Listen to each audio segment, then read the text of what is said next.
Hello, hello, hello. Can everybody hear me?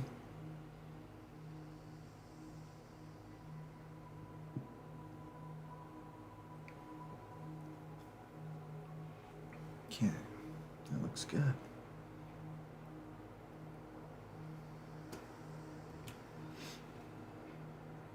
That looks good.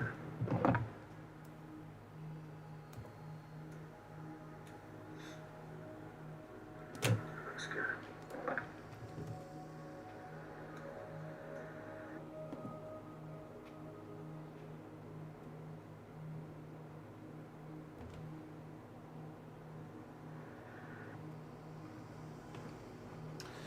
Okay, there we go.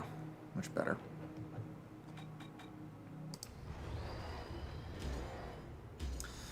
Hello, Chase Baker. Hello, Shock Combo. Hello, Nastalogic.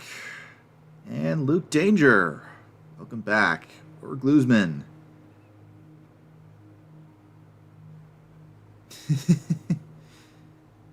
You know, funny, or Gluesman, you say that, because in the last Brotherhood of Nod video that I did, I took a picture of some art of Franz Ferdinand in the act of the assassination and photoshopped the black hand symbol on his shoulder, which I thought was fun.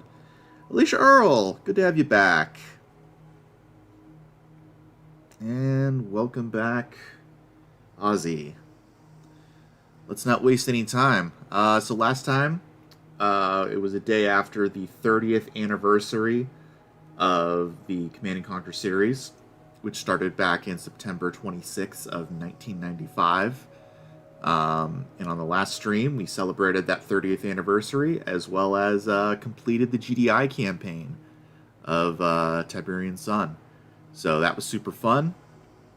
That one ended with Commander Michael McNeil of GDI supposedly killing Kane and supposedly finding a cure for the Tiberian mutation.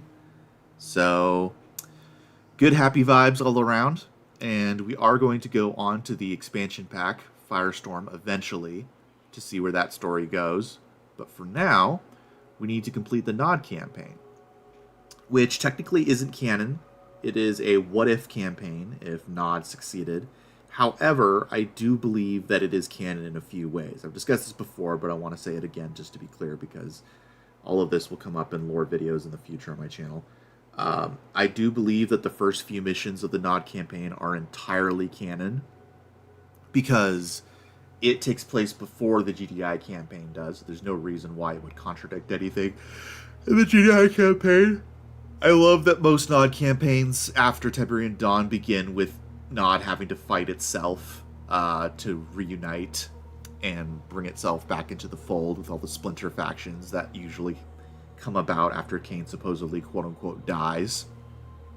So everything involving Nod having to defeat Hassan and get back into the fold, I think, is all entirely canon.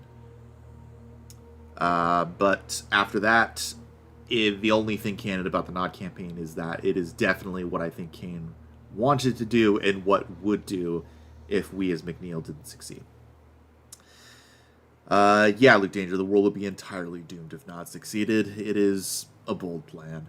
Nastalogic, yeah, I completely forgot about that stream, but luckily I managed to rewatch it last live stream. Oh, awesome. Thanks, Nastalogic. I appreciate the dedication. All of this will come up eventually, because all of this isn't just me playing for fun. It's also me reminding myself of the lore, because eventually I will be making videos on this. Chase Baker. I know Snowman's place is GDS, but I have to say it. Kane lives. Well, Chase Baker, today, and for all the future streams that we're doing the Nod campaign, we are devoted to the will of Kane. Shock Combo says, also playing the Nod campaign and looking forward to playing Firestorm. Just finished Wolf in Sheep's Clothing. Gotta love those MLRS caravans. Indeed. I recently replayed through the entire Firestorm campaign in both GDI and Nod, so I should be up to date on those. This, however, it has been a while, so hopefully Trevin Lane shows up. Recon1 says, just took my meds, anti-high blood pressure, and now watching. This will be a fun one. Good to have you, Recon1. Did I get enough sleep last night? Yeah, I did. I just am a tired little snowman. Speedy Shade J, welcome back. Oh yeah, I forgot about that thumbnail. Kicking, I want to do some kicking. Yeah, that was back when I was still doing Let's Plays on this channel. That has moved over to the Snowman Playground channel. Haven't done Let's Plays in a while. I just haven't had the time to do that. Alright. God from Cain. Oh, you're right. I never realized that.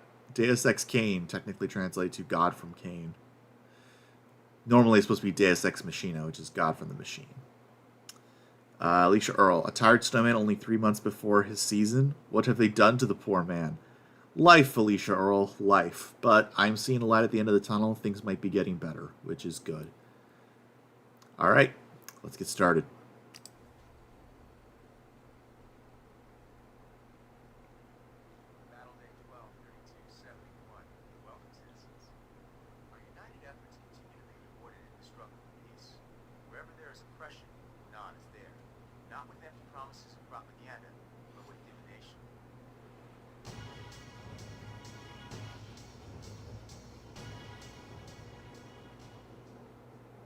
Good evening.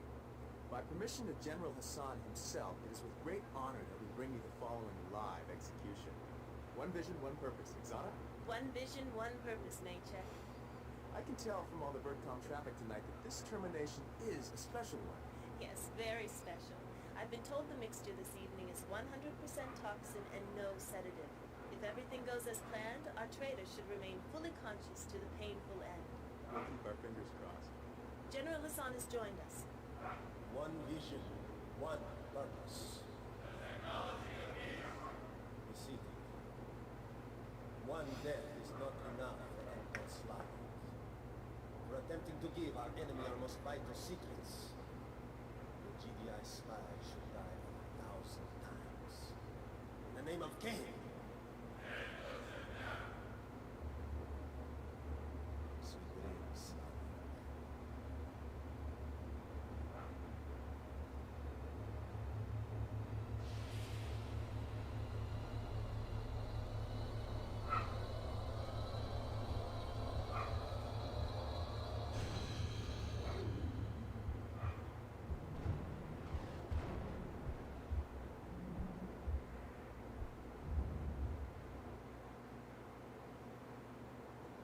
Dead and back, Commander.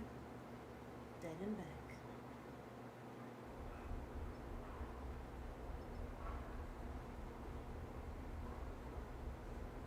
Sir, it's an honor to have you back.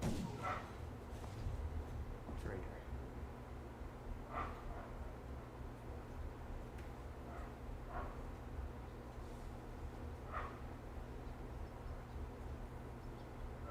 Cabal situation. The division of Hassan's elite guard is closing in on our position. The probability of a favorable outcome can be increased if we can return to your main base and engage the enemy as we move. Define favorable outcome, Cabal. They all die. That'll do. Let's go. No man or structure stay standing. Establishing battlefield control. Stand by.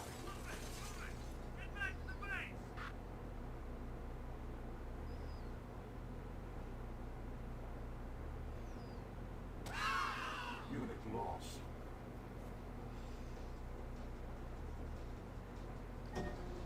Battle controls established. Base under. Alright, welcome, welcome, welcome.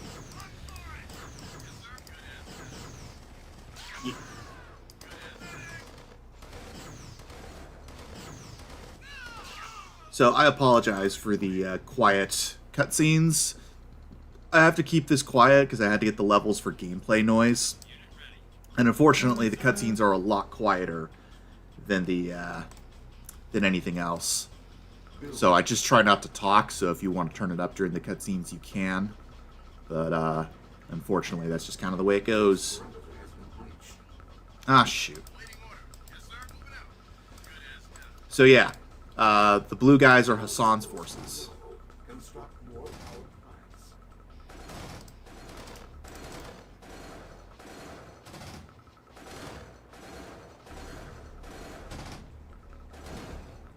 There we go. Video Crow's Nest. Always thought the Nod laser turrets looked like dragon lizard heads, necks and heads complete with eye and nose. Yeah, they kind of do. It's weird that they look very different than they do in the cutscenes, but they still look very cool. Secondary objective achieved. Building. And there's the Tiberium. If I remember correctly, they like to... Oh yeah, drop over here in the corner. I still got it, guys. Restore all Hassan's elite. Building. Unit ready. Unit ready. Unit ready. Training. Cancel.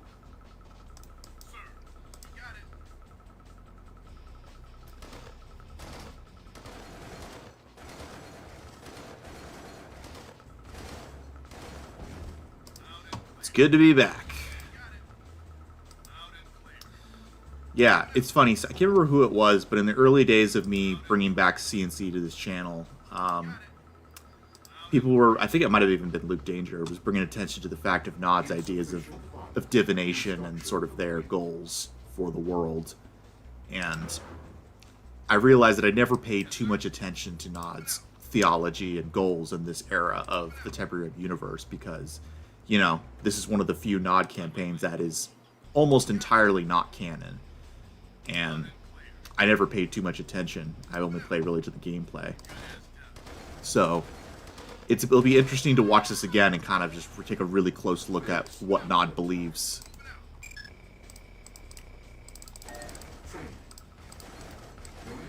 Honestly, I think this is probably Kane at one of his most ambitious and most bold plans for the Earth.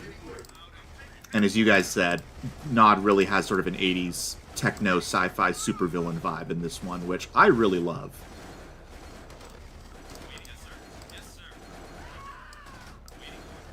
Because it just fits. If the world is this close to, you know, being destroyed and this close to being at its apocalyptic end, it just makes sense to me that there would be GDI with a reasonable but seemingly impossible solution of getting rid of Tiberium. And then you have Nod, which is just the other side of the spectrum and just an absolutely bonkers but bold idea for simply adapting the human body to live in a Tiberium world and somehow surviving through something that sounds religious and supernatural like divination. Alright, let's save for the first time. Messiah returns, and we're going to save on the original HAC Snowman.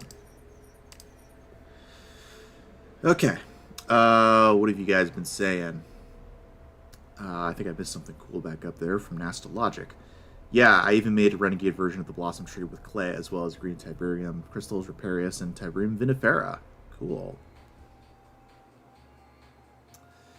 Daphne Ghosh, welcome to the stream. Twisted Insurrection art is amazing. Yeah, I recently started playing Twisted Insurrection.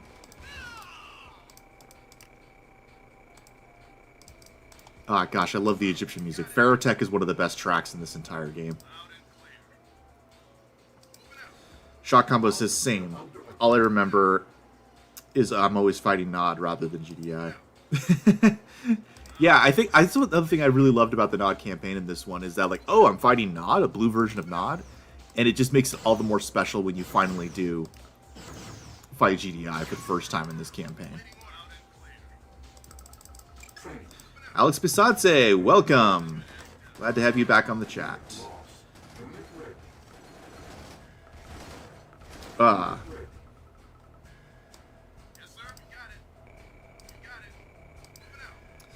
Yeah, Orgalisman, that's a good point. I'm not really sure, but in a world where we don't have a World War II with Hitler and presumably no Holocaust, the state of Israel, I mean, obviously there must still be a state of Israel because we still have an IDF according to Renegade, but I imagine things are different. I don't know exactly how, but I imagine the state of Israel is in a different space if we don't have the Holocaust. I'm not saying that Israel still can't become a nation under those circumstances. It's not like the Jews weren't still going under persecution. But a major reason for the nations of the world in the UN to want to push for a Jewish state after World War II was because of the stark reality of the Holocaust.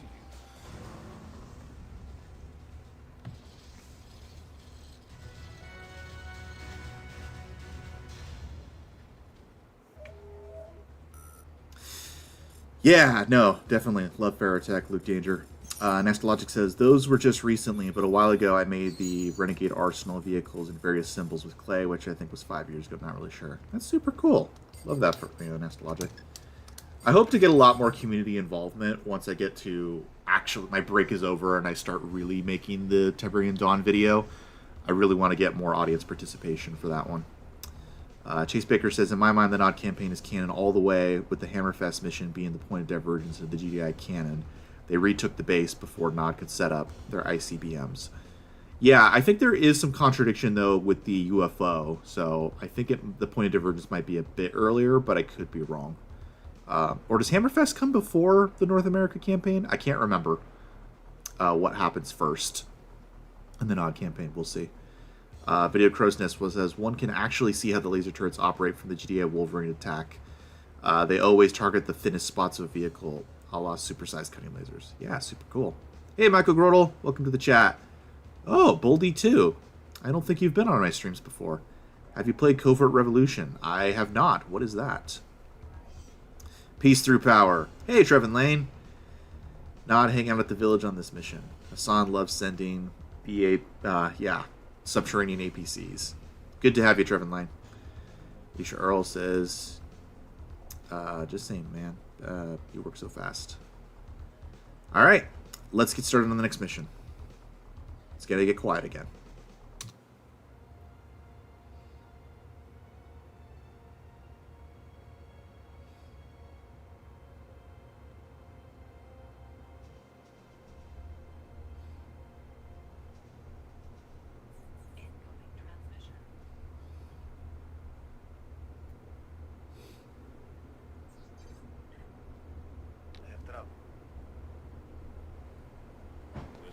Slavic is dead. Escaped. Do you expect me to believe that? Framing him as one of your spies was a big mistake. He has more support than we thought. Then, cover it up and kill him before the truth comes out. And Hassan, if he gains more power, you will become useless to us. And useless things have a way of disappearing. The result being GDI forces retreating further and losing valuable ground. In other news, Anton Slavitt's body was burned in the smelting fires of an unnamed factory, as is the custom for traders. In a related story, we were all sad to learn that our colleague, Zach Christos, was killed in a tunnel collapse near her home. The death was ruled accidental by the I hear you're dead, Lieutenant. Rest in peace. The problem is in chaos. A strategic opportunity presents itself. They're desperate for a new leader. When we destroy the rest of the Sun's elite guard, the people will sway with us in the name of Cain. Cain lives in death. We've reached the Benghazi border. The elite guard division we will engage is located here on this island. Take the bridge out and they're cut off. The island is a tomb. Shut down the enemy's power and protect your own. A large force is approaching from the south. Their directive is to protect the guard, but I think they can be persuaded otherwise. Coordinates. Broadcast studio. Get me an engineer into that TV station, and I'll take care of the rest. Control the media, control the mind. Let's go.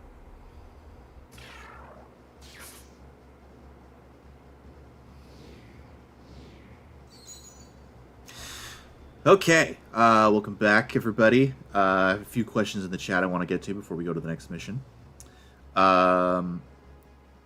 Let's see. Boldy 2, watch your videos instead a few months back. Nice. Good to have you here. I think you also, somebody mentioned that they watch my Power Wash Simulator videos, even though they're not a big fan of politics. Yeah, if you watch that video on my Playground channel, I'm mostly talking about John Locke and Thomas Hobbes and other stuff. So it's very like foundational history politics. It's not modern politics, because I try to stay away from that because it's exhausting and it's depressing. Um, Alicia Earl says, question for this is a Q&A. Since you were taking a break from video essays, is your channel direction going to be live streaming, focusing on your second channel, or perhaps just a break overall? Yeah, I'd love to devote more time to my second channel. But right now my focus is kind of the main channel. So I'm taking a break overall from both channels, and yeah, I will be focusing on live streaming since that's pretty easy. And polls, and any work I'm doing right now for the channels is just research for the Tiberian Dawn video, as well as the video that I'm going to launch before that, which is a video on all the evidence of when the First Tiberium War takes place, and hopefully putting that debate to bed for good. So yeah, I hope to get back to the second channel at some point. Boldy2 says, Covert Revolution is a Tiberian Sun mod that fills in after the RA1 ending to the start of Tiberian Dawn. It's actually really good. Gives RPG mechanics and choices that affect you. Huh. I'll have to check that out. I haven't heard of that. Gabriel, I'm just going to call you Gabriel. Never understood not destroying Nod if you literally control their head of state. I imagine it's basically like a terrorist state in the sense that it's far easier to control the head of state to keep all of the Nod fanatics in line than if you just went to open war with them, and then they would all scatter, and it would be super hard to actually destroy them. At least that's my thinking. Videos Crow's Nest says, Hassan having a direct line to call up Solomon is quite interesting. This whole setup with Hassan is one of GDA's dirtiest operations, considered one doesn't have to get to stay leader of Nod without cupcakes. Yeah, no, I love it. I love that GDI is doing that, and I love that in Kane's Wrath they revealed they were basically doing the same thing with Brother Marcion after the Second Tiberian War. I think it really shows that GDI's history as Black Ops 7 is still very much a part of GDI's DNA, and they still do PsyOps and things like that, even in the modern day as GDI. Shot combo, control the media, control the mind. Tibsum is too wise to be a game released today. I mean, Tib Dawn does the same thing with controlling the media as well. I think that the Westwood very much understood a lot of those elements and baked that into Nod, which is something I really love, because I think that's pretty much how it works, and Kane would understand that. I mean, let's face it, Kane would be having an up-close personal view of humanity and how it works for thousands of years. He probably understands this better than any other human on the planet. Alicia Earl, is YouTube a second job? In a way, I hesitate to call it a second job because it doesn't make enough money to really qualify as a second job, but it does make some money, and it has helped me out through a rough period financially. So if I haven't had a chance to say it before, thank you guys for helping me out. You guys just watching and engaging has actually helped me out in real life a bit, so thank you.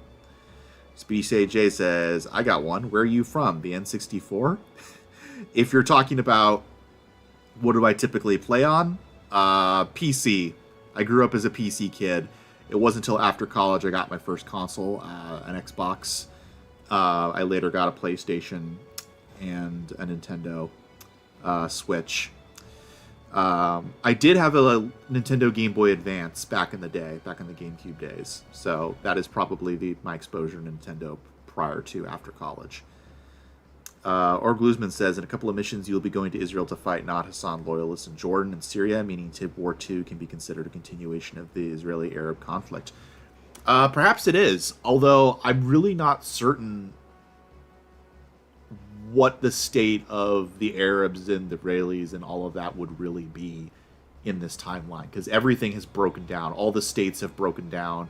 You know, these lines on the map are really just holdovers from a bygone era when all these states used to exist. It really is just GDI and Nod.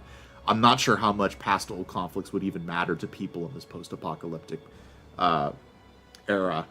I think in CNC3, when GDI starts pulling the curtain back and we start getting blue zones back and yellow zones start becoming livable again, I think at that point, old rivalries might start to matter to people again. Michael Grodel, the Bialystock scandal, one of my favorite parts of Tib Dawn. Indeed, I love that. Okay, Trevin Lane's coming in clutch with some advice for this next mission. This mission, the enemy sells out when you capture their barracks. You can flank the traitor's first base and enter the back. Capture all the buildings before capturing the barracks. I think I remember this one, if this is the one I think it is. Hassan communicates to the Brotherhood through a nearby TV station. With the Brotherhood in chaos, the opportunity to divide Hassan from his followers presents itself. Capture the TV station, and those once loyal to Kane's technology of peace will return to the fold. And as for Hassan's pathetic gods, crush them. All right. Okay. So yeah, I do remember this mission. So this is another fixed force mission. We got to capture all the TV stations, and then yeah, we can go in from the back, and then from there, once we capture the final TV station, we should get a bunch of Hassan soldiers to come to our side. Species AJ is I'm indirectly asking for age by saying what era are you from. Let me put it to you this way. I've been around for about as long as Command and Conquer has been around. Alicia Earl says, GBA, nice, what game? The first game I had on the GBA was Mario Kart Super Circuit. Still love that game, and I'm still pretty good at it, if I do say so myself. Let's get started, and then I'll answer more questions. Reinforcements have arrived. All right. To deploy a vehicle, select it. Place the cursor over the vehicle and left-click on it. Okay. Oh, I forgot I actually had a base for this one. I thought this was a fixed. I might be getting it mixed up with that GDI mission. All right, let's pull up here.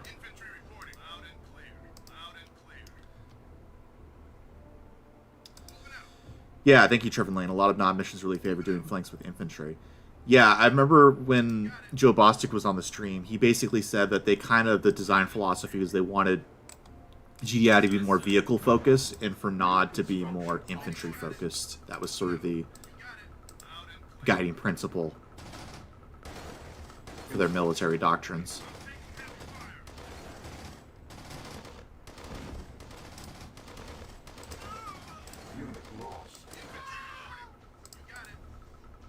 Ugh. Alicia Earl says, amazing game. Yeah, no, absolutely. I loved it.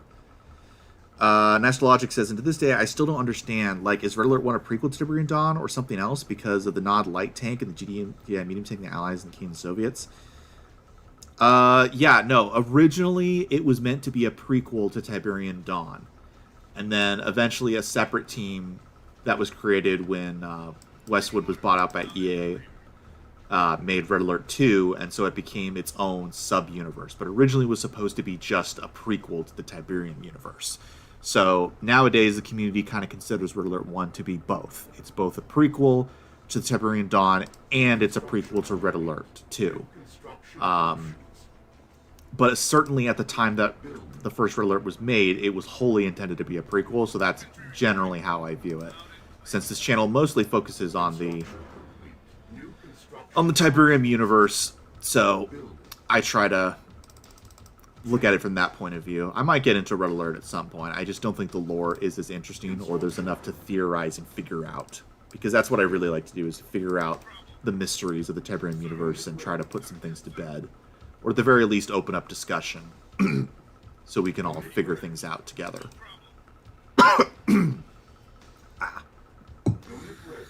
Okay. Thank you, Cabal, I get it. Once the alien murder crystals are pushed back, suddenly there isn't a distraction anymore, so cue all the old rivalries from those who lived it and can now reclaim the past. Exactly, Luke Danger, that's exactly what I'm saying. In a way, GDI kind of, in an attempt to bring the old world back, kind of brings about a lot of the old foibles that actually make them have more scrutiny in the public. But, you know, kudos to GDI for wanting to bring back civilian authority when they could very easily continue to have the world over.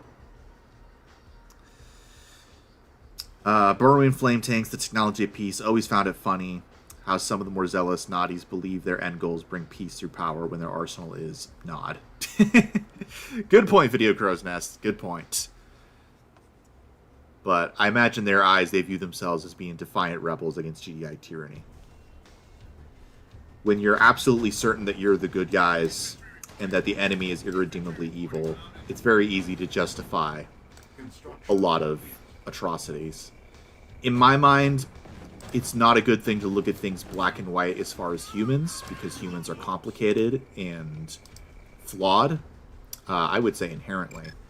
I think it's a far better philosophy to say that black and white exists as an external concept that we are all striving to get to, as opposed to black and white morality existing within humans themselves.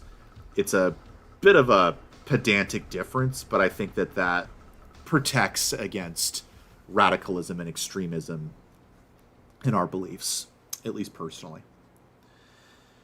Trevor Lane says, I still think the amphibious APC should have had a machine gun. It really should have, especially since in Tiberian Dawn all the APCs have machine guns. It would have made them far more useful, and it would have been a good contrast to the subterranean APC, which is basically just a better amphibious APC, because it can still drill underwater. So, sorry, passionate about that. Alicia Earl. So Snowman is basically a millennial, late 90s, right? I'm not going to give you an exact date because I don't want to dox myself, but I am a millennial. But I identify a lot with Gen Z. I don't know. I've just found it hard to relate with other millennials. Gen Zers just make more sense to me. Capture the TV station to the east. Construction complete. Alright, let's get some lasers out after we get some more power plants. Gosh, I love this game so freaking much. Chase Baker says, assuming that was Joe Bostic. Yes, again, allegedly. Allegedly. But I recently, I don't know if you guys saw in the last stream, I was talking with a guy goes by Alex from Command and Conquer Saga. And he invited me to the CNC Discord, the main CNC Discord server. And he talked a lot with me and was basically talking about the fact that over this last year, kind of without, sort of surprisingly, a lot of Westwood staff have come out of the woodworks and been a lot more open to having interviews and talking with people, and they think it might have something to do with that this is the 30th anniversary, so they were trying to be more gracious to the community. But yeah, so it very well might have been Joe Bostic. At the very least, a lot of other people had been finding Westwood staff talking to them in ways they didn't expect them to. So it could have been him. At the very least, this is the year that it'd be more likely to have been him than not. Trevor Lane says there's a tib field and a flanking path on the west side of the map through the village. Gotcha. I'm going to build up my forces, and then I will get out there. Let's do some exploring while we're at it. Also, let's save. We have not saved. Look at me. Practically negligent in all things. Okay, Alicia Earl says, so this is supposed to be set in 2030, and if so, did they think the 2030s was this bare? I mean, I think they can get away with this being 2030 because it's not supposed to be our 2030. It's supposed to be a 2030 after, like, 30-plus years of Tiberium ravaging the Earth and sucking up all the Earth's nutrients and soil. So, I don't think this is ever going to become... This is ever going to feel dated, because this is basically an alternate future, not an accurate prediction of the future. As opposed to something like Back to the Future Part 2, which made a very specific predictions about 2015 that very much did not come to pass.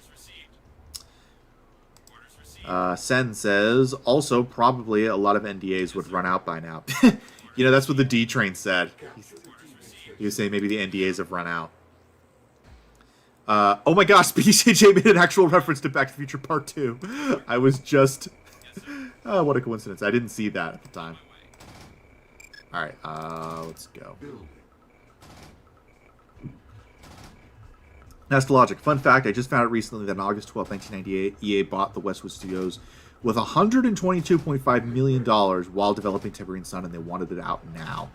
Yes, EA did rush the production of Tiberian Sun. From what I gather, Westwood originally wanted Forgotten to be a complete third faction, and in Firestorm... What the shrimp? Let me have that! Thank you. Oh, I thought it was money. Anyway, in Firestorm, they wanted Cabal to be his own faction, but they were kind of rushed. I don't know how true that is, but that is something that I was told in online research. Oh, look, there it is. Let's get the lasers out. Let's let the lasers handle this. Unit ready. Construction complete. Building. What you gonna do? It's laser time. Get lasered, Hassan. Oh, really? You can outrange me because of the terrain? Because you're at high elevation? Well, get attack buggied. Alright, let's build some more attack buggies and then we'll go get them. This isn't that hard of a mission. I just like having overkill. It's weird how much of this I actually remember.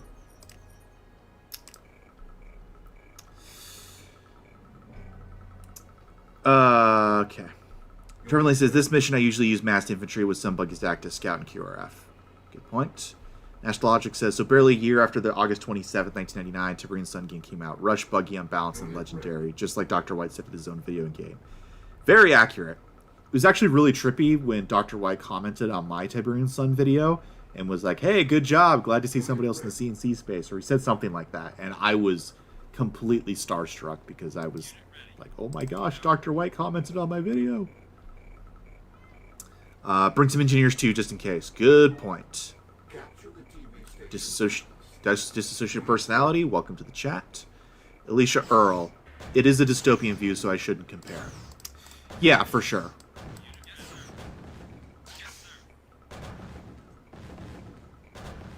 That's enough out of you guys.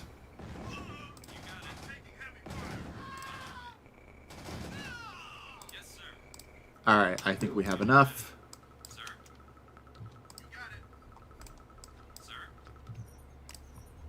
Let's go get Hassan's forces and capture the TV station.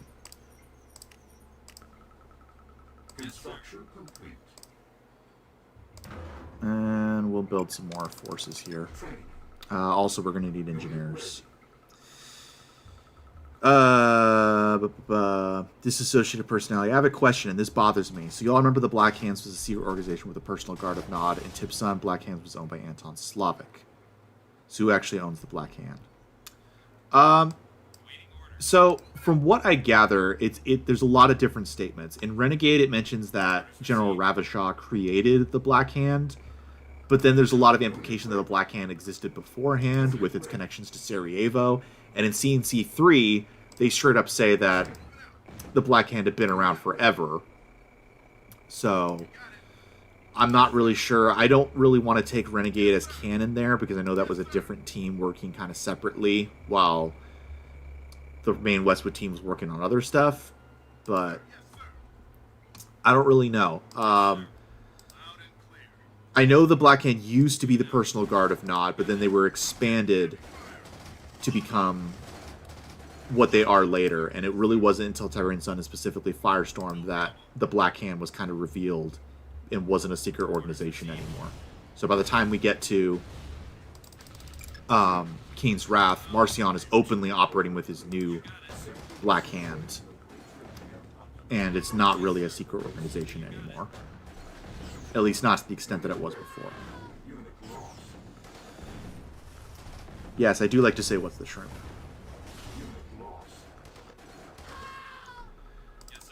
Okay, Luke Danger says, though part of it is also the swap from Westwood's version of the world to EA's. That's true. Alright, let's get you guys up here when we can. I think we can also just go around here, but I'd like to capture the TV station first before hitting the base. Astrologic says, I almost feel like Westwood wanted to have Tiberium as a valuable resource, just like they made Spice for the Dune universe, which in my opinion, Dune doesn't get enough recognition, sadly. Yeah, I believe it was No Strings Production who made the video that or it might have been Jathal, I can't remember who it was. But they made a video basically saying that Dune was the grandfather of RTS, if CNC was the father. So I 100% agree with that. I think that Dune 2 basically set the groundwork for a lot of that stuff. And the funny thing is that the reason it's called Dune 2 is not because Westwood made 2 Dune games. It was because there was a British company that was tasked with making a point-and-click adventure game that was a Dune game. And then they just stopped getting any contact from them. And so they assumed that they had just taken the money and ran. So they tasked Westwood to make another Dune game as well. They might have made Westwood make that game anyway. But then that studio came back out of the blue and was like, hey, we finished the game, and they were like, oh, you guys are still alive. Okay, well, I guess your game will be called Dune, and we'll call Westwood's game Dune 2, even though those games have nothing to do with each other and are completely different genres. So, if anybody ever looks that up and think there's confusion, don't worry about it. Westwood didn't make 2 Dune games. There's no game to play before Dune 2. Trevor Lane says, head east from the bridge to find a hidden back interests. Yes, I will do that. I remember that. Alright, let's have you guys go here. And you guys are going to focus on capturing the TV station. And I thought I told you guys to move over here. Thank you. Luke Danger says, Nod's reboot of Flying Girl Azami, as mentioned in the RA3 Rocket Angels unit profile. I'm not sure what you're referring to. Bridge repaired.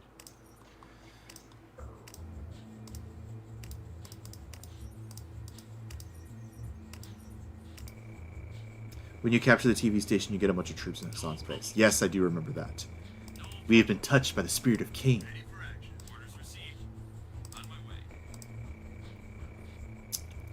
Nastologic says it was No Strings Production who made it. Okay, thank you. Thank you for confirming that. Jathiel just dropped a big video on the Allies portion of the alternate World War II. I still haven't had a chance to watch it, but I really want to. Jathiel is probably my favorite CNC lore YouTuber. Let's go. Primary objective achieved. Reinforcements have arrived. Reinforcements have arrived. We have been touched by the spirit hand of Cain and are ready to serve the technology of his peace. Here we go. Look at Nod turning on each other, as is tradition. Hey, Frostburn, welcome to the chat. Video Crow's Nest. Cabal certainly won't turn on us once we capture the TV station in the east, seeing as he asked so nicely. Nicely and incessantly.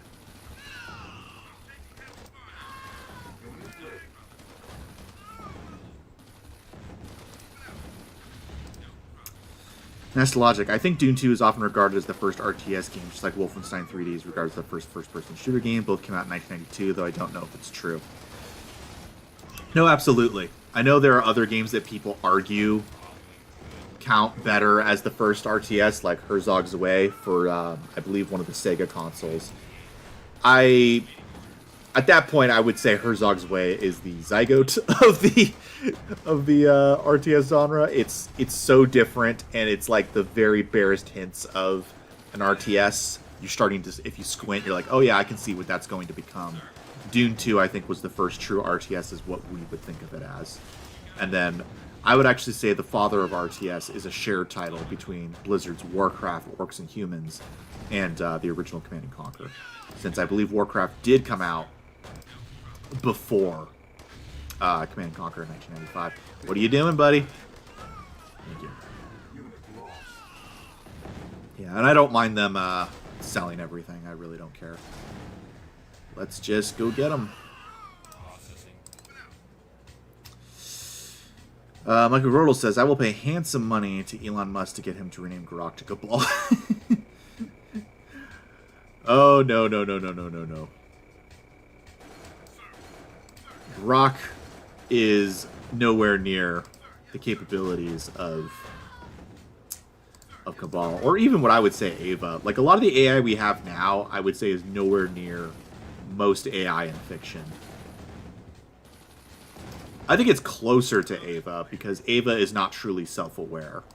So, the AI we have now is a lot closer to something like Ava than it is Cabal. Still not as cool as I imagine AI would actually be, in a lot of ways. Silos needed, what you actually mean is not enough attack buggies. Alright, let's go get them. Luke Danger, also a hint about the cyborgs not being completely slave to the system. Some fight for Hassan, others for Slav. That's a really good point. I never thought about that, of like, how much free will do the cyborgs actually have? And it sort of implies that the cyborgs are not just mindless drones that happen to have human hardware. They seem like they have free will at this point in the story, at least to some degree, unless they're just the Nod soldiers who joined Hassan control those cyborgs. But that's a really good point, Luke Danger. I had never thought about that. Jez, welcome to the stream. The link between Herzog's Way and RTS is that Westwood used that game as one of the inspirations of their Dune game. Really? That would make sense. Alicia Earl, of course, enjoy the time off. Astrologic says, speaking of Dune, Dune 2000 from 1998 is the only game I haven't finished fully because it's really hard to play. I tried playing Dune 2000 because it's available on OpenRA, and I was like, oh, I'm going to finally beat this. I mean, it can't be that hard. It's basically Red Alert, but, you know, Dune 2. Could not beat it. I got to the third mission and was like, this is insane. It might have even been the second mission. Super, super hard. And that's coming from somebody who's beaten the entire original Red Alert campaign on hard.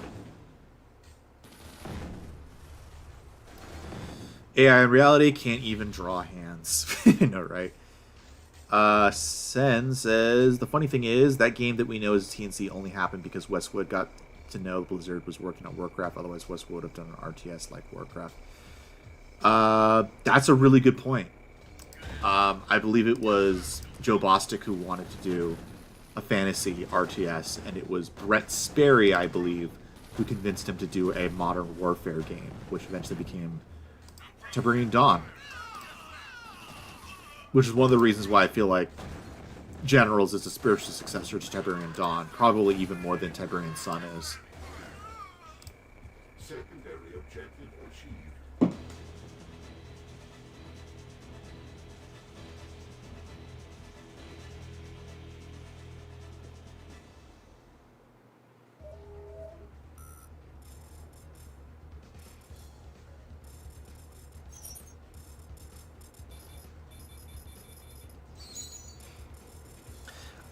Yeah, or Glusman, Snowman, do you know where the piece of lore that said GDA became public after a failed assassination of Saddam Hussein? A lot of people consider it to be canon. I have heard that around the community as well. I have never been able to find that anywhere. I don't know if anybody else knows, but I think that's just community lore. I don't think that's actually true. I think it comes from the fact that GDI stopped becoming Spec Ops 9 in 1990. And I think around that time, the U.S. actually did try to assassinate Saddam Hussein, if I remember my recent history correctly. So I think people have made the connection in their heads and have headcanoned that it was the failed assassination of Saddam Hussein in the Tiberian universe that caused GI to have to go public. But I don't think there's any actual lore anywhere that says that is the case. Frostburn says, better you too, buddy. Welcome to the chat. Alicia Earl says, that's so real. You can trust a robot who holds all the answers in the world but cannot figure out how to draw 5 fingers. You know, speaking of AI, I'll just speak on this briefly. I don't know if you heard, I think it was like Albania or Serbia or somewhere, basically created an AI minister.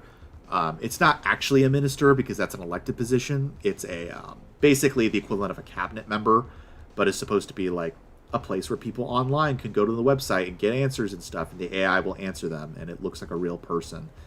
A lot of people are like, what the heck is this? And basically the argument that the government made was, there's a lot of corruption in our government, but an AI can be trusted because it doesn't have human flaws, and it's actually better to handle these things than a human would.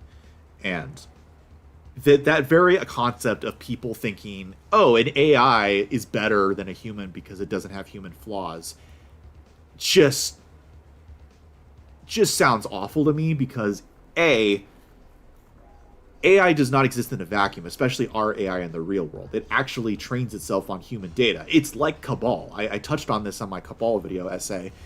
You know, the reason why Cabal is so evil is because he's connected to humans, and the reason why AI is not infallible in our world is because it's trained on human data. If humans are fallible, then this AI will also be fallible. It's quite easy, and it kind of reminds me of Deus Ex, particularly Mankind Divided, where they have like a cult of the machine god, and I just think like at some point we're going to hit critical mass, and somebody's going to start a religion where they worship an AI.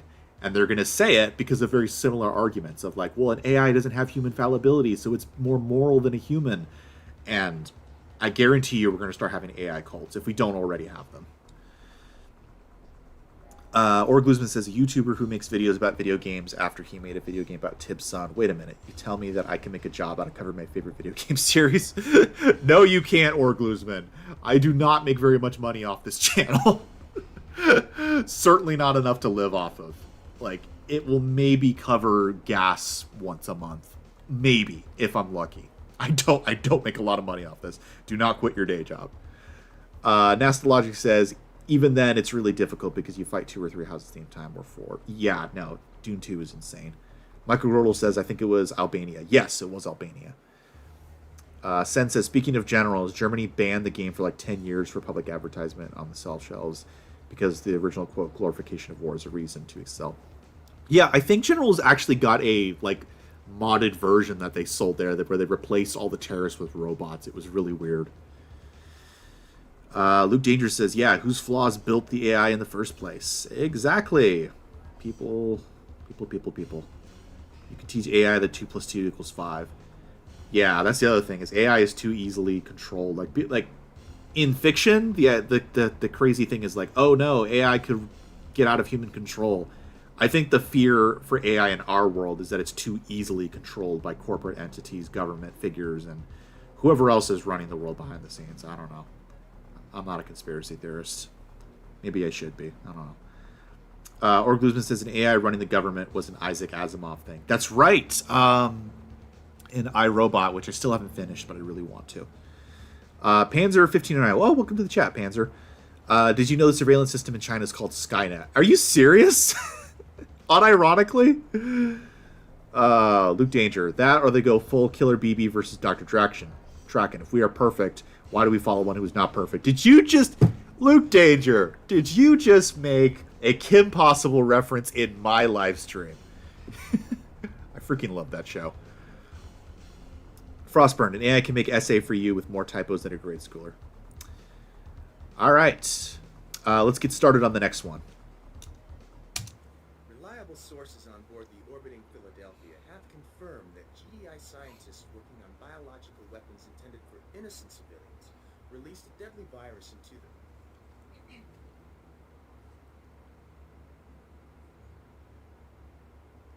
Well, this is a surprise. Please, continue. Head of GDI forces, General Solomon, is said to have become mentally unstable.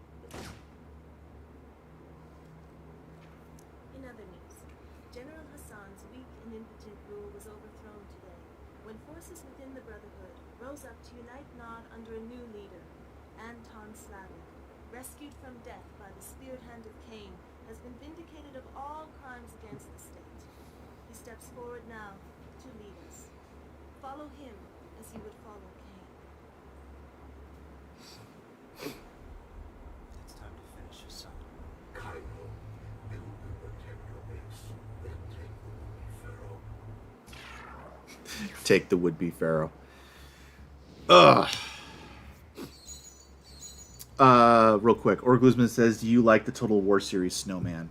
Yes, I do. I have not played nearly as many in the series as I should, but I played both Medieval Total Wars back in the day, and I still play Medieval 2 a lot. And I really, really hope they eventually make a Medieval 3. I know that's a pipe dream. Michael Gordo says, I'd support all your conspiracies, Snowman. To which I say, if you want to know my thoughts on conspiracies, just play the Deus Ex games. Not entirely seriously. Again, I'm not really a conspiracy theorist, but I love the Deus Ex games, and particularly the rebooted games with Adam Jensen. A lot of that stuff I think is pretty prescient. Frostburn says, ever heard of Helios from Deus Ex series? Yes, exactly. That was the program that hooked up a bunch of humans, basically like Cabal, to make a AI, if I remember correctly. I could be wrong. Correct me on that if I'm wrong. Video Crow's Nest, not TV broadcast after the rumors of her death trying to be greatly exaggerated. Indeed. The news does indeed change quickly in the Brotherhood, may check. Good one, Luke Danger. All right. Chase Baker says, I really like the strange camera angles from the Nod campaign. Uses the weirdness, helps separate from the GI campaign. Yeah, it definitely feels different. Luke Danger. And yes, that was a Kim Possible reference, Snow and Video Crow. Glad some people caught that. Absolutely love that show. Mark Kalenic says, what do you think happened to the Chronosphere after the alternate World War II? I'm not sure. I think in Westwood's original pitch for Tiberium Incursion, which was supposed to link with Red Alert 2 and finally unite the universes, I think the idea was that GDI considered those technologies to be too dangerous and had them locked up in Area 51. But that was just a story treatment. I don't know how much of that was going to make it to the final product. Michael Girdle says, I'll be heading out, Snowman. See ya. Yep, good to see ya. Frostburn says, Total War Medieval 2, best childhood memories. That was actually the game where I loved playing with the assassins and having them go through everything and seeing all the cutscenes. And that's kind of what got me onto Assassin's Creed, because I basically saw that game and was like, oh my gosh, I get to play as the assassin, which I only got to command in Medieval Total War 2. We have become aware of an imprisoned commander in this region who was loyal to Hassan. Free him and his forces, and they should be sympathetic to our cause and help in the capture of Hassan. The commander may have information vital to your movement. Oh, there it is. There it is. Cabal already showing signs of having his own agenda. That is so cool. So freaking cool. But yeah, so we're going to help out a Nod commander in this area to the west of Egypt, and then we'll eventually go to the Sinai Peninsula and defeat Hassan. This will make the mission with Hassan easier. I think it gives us more Nod forces. I could be wrong. Alicia Earl says, y'all's childhood memories are staring at a PC that destroys enemies and bases. Perhaps I didn't touch grass enough as a kid. Well, what kind of games did you play when you were younger, Alicia Earl? I'm sure you had a great childhood. Trevor Lane says, in the Rescue Commander mission, going southwest will lead to a side tunnel with lore implications. Oh, I'm looking forward to that. Let's see what that's about. Establishing battlefield control. Stand by.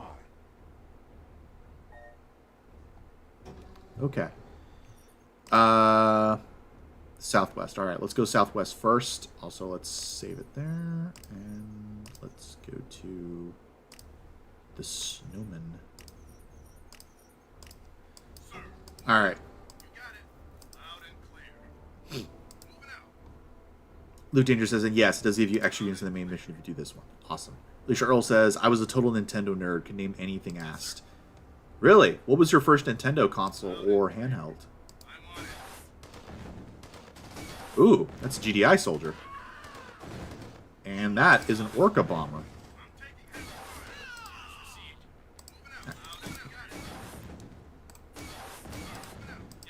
What could that mean?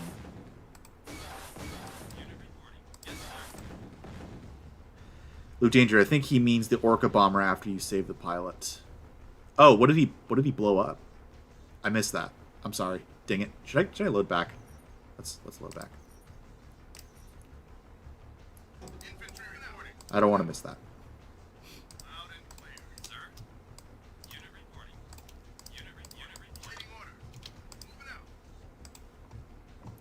He bombs a tick tank and a few other units, if I remember correctly.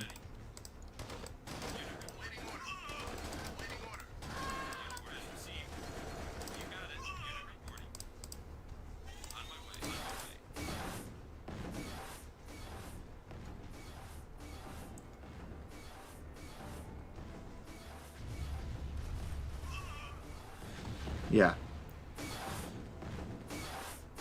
Yeah, well, I think we already knew that. That was kind of shown in the cutscene just earlier with Solomon talking.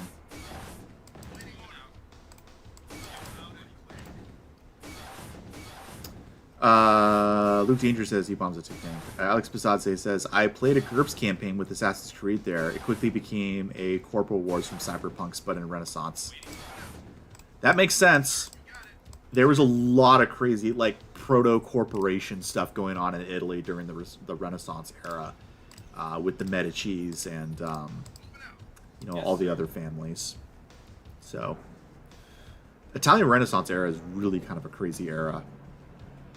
Sometimes I feel like a lot of people look at stuff that happened in the modern age as though, like, it's the first time it happened, as if it's something novel and new. But like, if you want to look at late-stage capitalism or cyberpunk-esque things with corporations having private armies, take a look at the British East India Company or the Dutch East India Company. Those are terrifying. Just massive imperial colonial corporations with their own militaries, just given free rein to do whatever the heck they want in that corner of the world. Alright, I think I can capture this base if I remember correctly. I just don't remember where I get the engineers.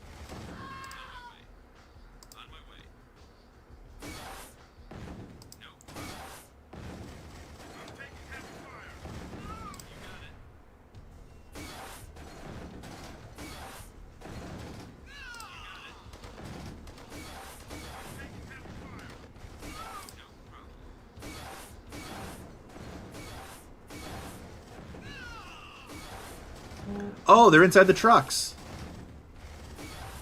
Haha! Fun, fun, fun, fun, fun. Thank you, Trevin Lane. I noticed that like a half second before you told me. Alright, let's get you...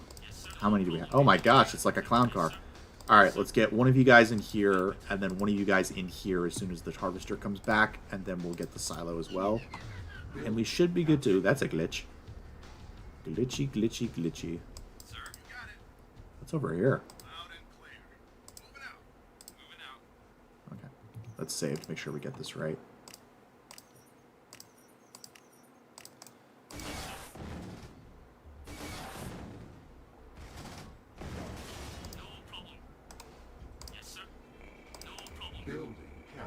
Alright, 1, 2, 3, 4, 5, and then 6. And just like that, boyos, we are good to go.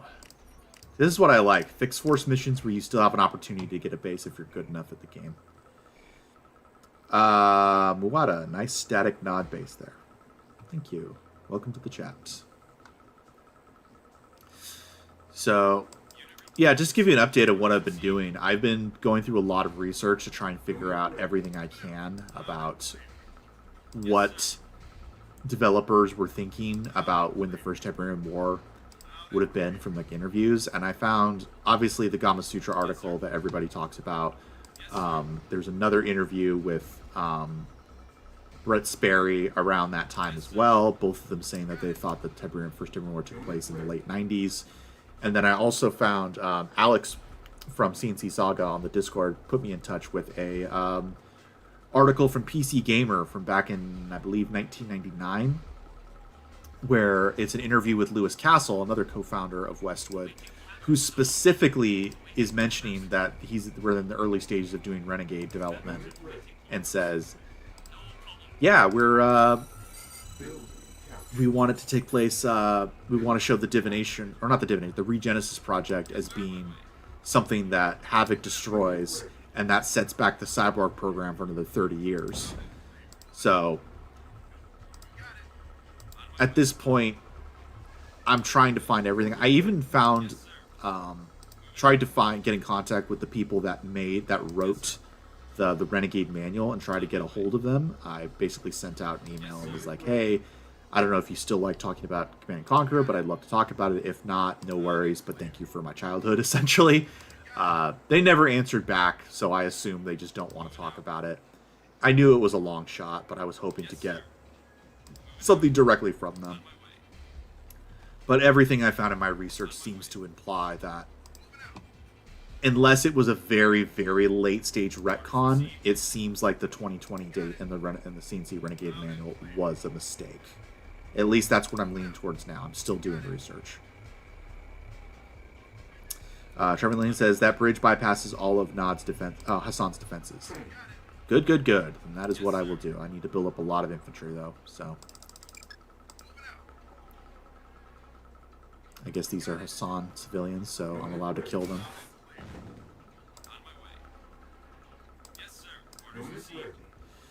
National Logic says, that's just my guess, but still, there could be a reason why they censored it in Germany. Yeah, Germany has a history of censoring a lot of video games. Australia also has a history of being very, very censor-happy in banning games. Which is kind of crazy to me. Because, in my opinion, you're going to see far more violence just living in Australia than you ever will in a video game. That's just a joke about how everything in Australia seems to want to kill you. Building captured. Alright, let's build some engineers too. Let's see if we can actually, like, capture some of Hassan's base while we're at it. Unit ready. Building captured. Oh, there it is. Oh, well, the base is right there. Never mind. I thought we had to go down a hill to do that. Ready for action. You got it. Waiting orders. Loud and clear. Yeah, I love how in the Nod campaigns it's always about reunifying and fighting other Nod forces, usually, typically. Brings so much more depth to Nod.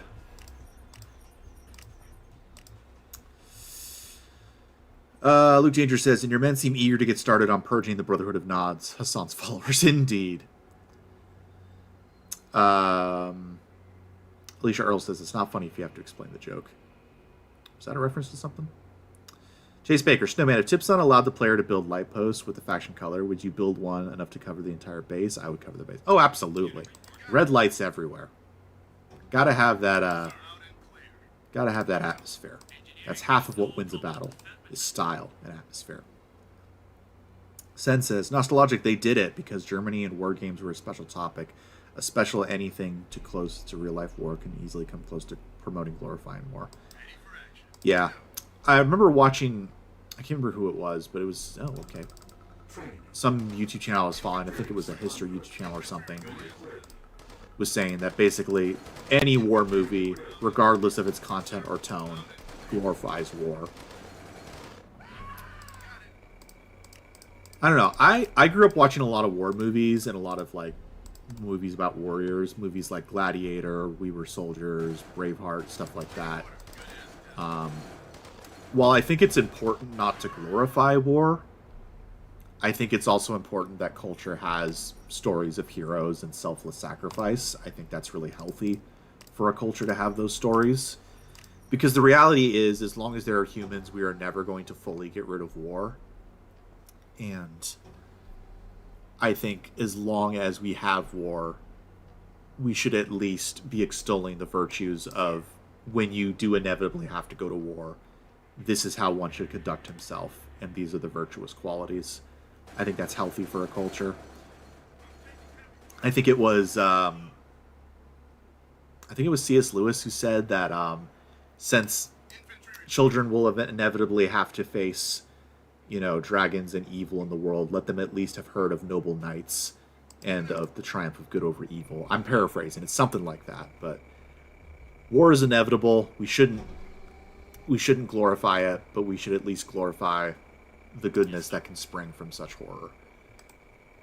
I don't know. I don't know if that makes sense. It's just my thoughts. What do I know? I'm just a snowman. Just a snowman playing 90s games because I can't let go of my childhood. Yes, sir. Nor will I. You can't make me. I'm messing with you, and that's just a joke. Oh, gotcha. Love the civilian buildings. The fact that they build these in pods. There are a few brick houses and a world building tech. Yeah, I love the idea that you see all the old, broken down, old world buildings, and then you see all the buildings that are clearly built to survive the Tiberium environment, however feudally. Alright, let's save. I want to see if I can at least take out Hassan before we end the stream. I would like to get to the amazing cutscene.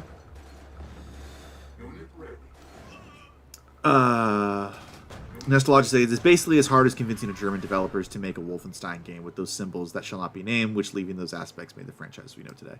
Yeah, that's another... I might get in trouble with this, but I don't think this is a controversial take. I hate that YouTube basically makes you have to say funny mustache man. You can't use, those symbols and everything, especially like in a historical context. I follow a lot of history channels, and the fact that even they can't talk about those in exact name or use the symbols is insane to me. Like, have we not heard the phrase, those who do not learn history are doomed to repeat it? Like, I shouldn't have to say this, but I am as anti, Nazi as they come. And I think we're very easily going to go back into that if we don't teach people about history. Like, you need to teach people about the history. And the fact that we can't use certain words or use certain symbols because of that is just insane to me. It's like, how else are we supposed to warn people about this? How else are we supposed to teach people history and what went wrong before. Is that Hassan? No, that's not Hassan. That's someone else. It's absolutely insane that even in a historical context, like, YouTube censors that and you get in trouble and your videos get demonetized. It's like, what kind of a world are we living in? Like, if I didn't know any better, I'd say that YouTube was staffed by Nazis. And just saying that is probably going to get my channel demonetized. But it's like, it's insane to me.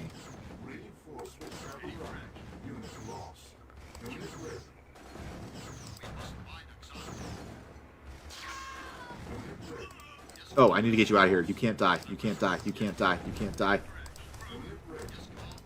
No, no, no, no, don't die. Don't die. Don't die. Don't die.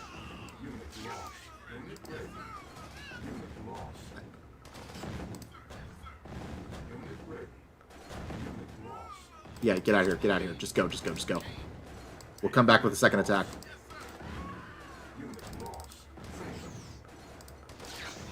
Go, buddy. Go, buddy. Go, buddy. Go. I think I need to get him. Yeah, I need to get him here to the Harpy, which the Harpy, in all other circumstances, is not something that can carry an infantry commander, but we will now. And yes, we're going to finish these guys off. Yeah. Okay. The Tic Tac outranges the lasers, and you can build them if you capture the war factory. Oh, good point. Let's build a lot more infantry.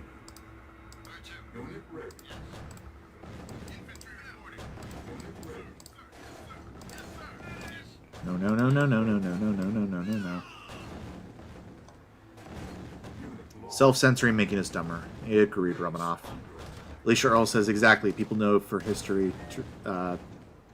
Need to know for history repeats itself.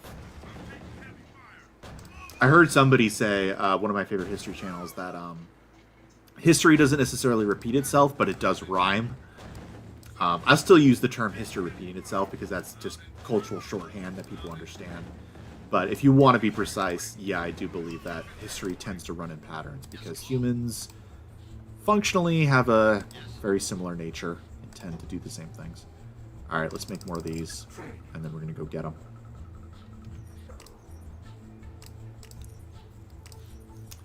Luke Danger says, it would be funny if Hassan got down by a random prison raid, right? I know, right? Romanov, those who don't know their history are doomed to repeat it, so are we finally accepting that CNC4 exists so we never have to have a game like that happen again? You know, you raise an interesting point. Alright. I know we have insufficient funds. Let's go. We're going again.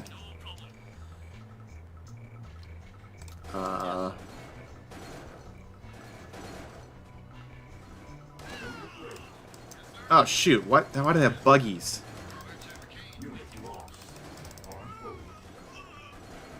I should have left a bigger force. Oh, why are there so many of you? Fine, go back.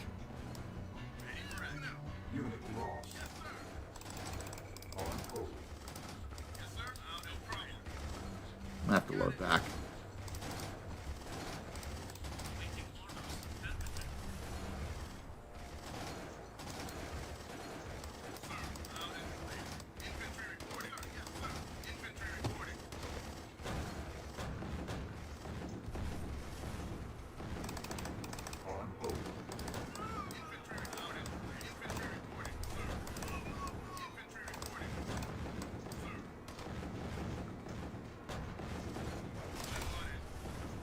Well, that was close.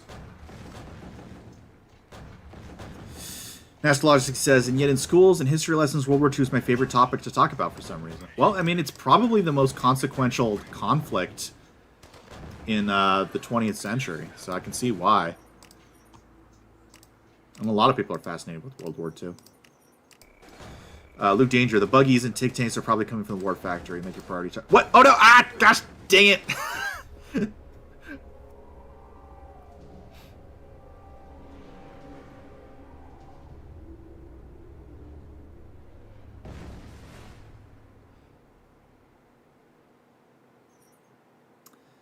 You know.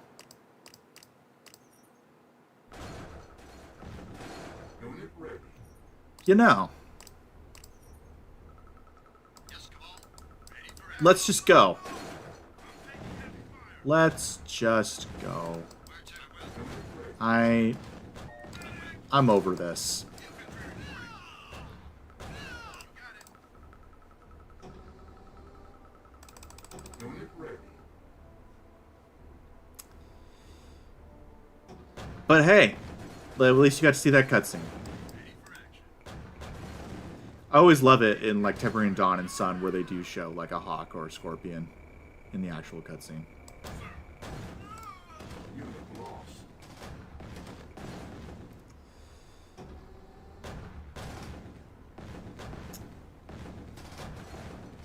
And Astrologic says, but in modern standards, you need to be more careful when talking about it, not just now, but also in the future. Talk about World War II. Alicia Earl says, but in schools nowadays, you're not allowed to even talk about world wars. Guess it's sensitive. Now, surely they talk about world wars in schools, right? I will. I know it's been a while. I will. Unit lost. Speaking of World War II and CNC, did you ever see the outrageous CNC Tib Dawn ads? I don't think I did. I should look that up.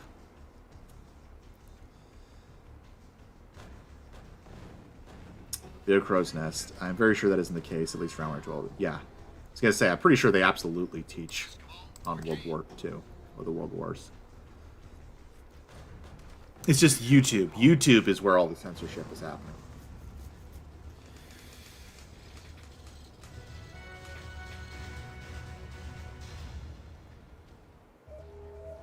There we go.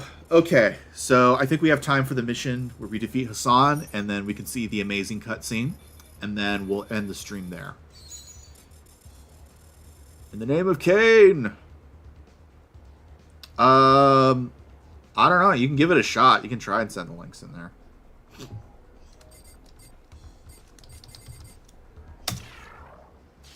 I'll allow it this time. On the whole, yeah, guys, don't send links in the chat, but I'll allow it this time. Unless Sen sends us a a link to hot singles in our area, in which case you will be banned. Trevin Lane, my headcanon is that the Harpy that the Rebels commander evacuated and had no gunner. The CEO wrote in that. That's a good headcanon. I like that. Blue Danger says the Tiberian Sun armor in general is really cool. It is. I absolutely adore the Tiberian Sun armor, whether it be GDI's infantry armor or Nod's T-shaped visors. I really like that in Kane's Wrath they got rid of the stupid hobo outfit for the Nod infantry and brought back the Tiberian Sun armor. All right, next mission. The infidel Hassan has been tracked to this region of Cairo. Build a base and remove the usurper. You got it, Cabal. Establishing battlefield control. Stand by. Stand and identify yourself. Name of Cain.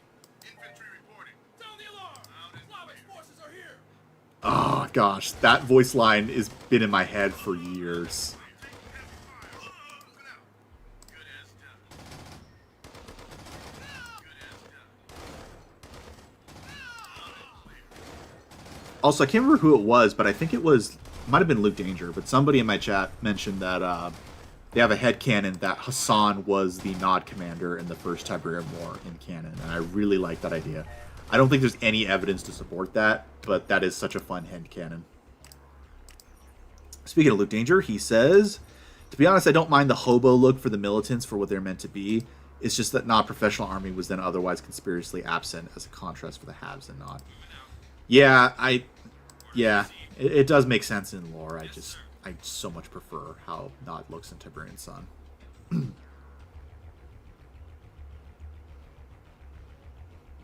Yes, sir. Luke Ninja says, that was me with the Hassan idea. Oh, yeah. Okay, so it was you.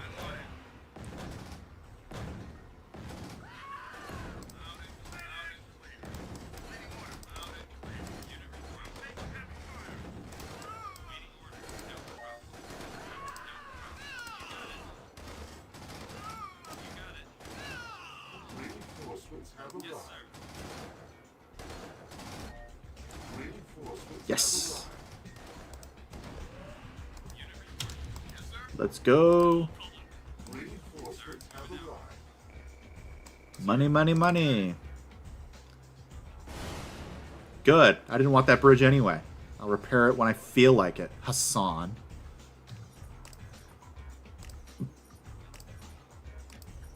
Alright.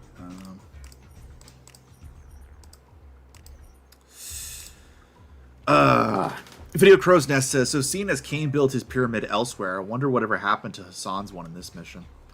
I don't know, rent it out for storage space. Carry extra scorpion chairs. It's my headcanon. They gotta be manufactured somewhere. Building captured. Base under attack.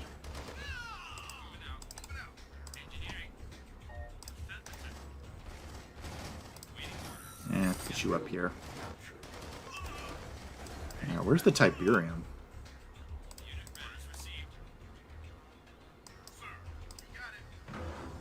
New construction options. Building. And Snowman didn't see the links. Yeah, they didn't show up. I think YouTube might be blocking them on their own, because I didn't see them, unless they're up here somewhere. No, I don't see them. Yeah, I think YouTube just doesn't let you put links in the chat. Maybe comment on this when this live stream ends and it becomes an archived video. Put it in one of the comments. I think they allow links in the comments. They should, anyway. Trevor Lane says, you could have prevented the alert and stopped a lot of the heavy attacks. Whatevs.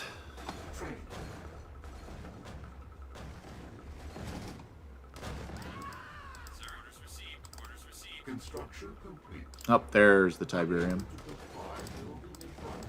New construction options.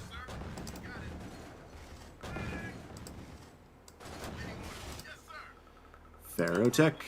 Pharaoh-tech. Does whatever a pharaoh can do. Whoa, okay, whoa, okay. Orders received. Yes, sir. Yes, sir. Orders received. Yes, sir. Moving out. Moving out. Orders received. Yes, sir. That's fun.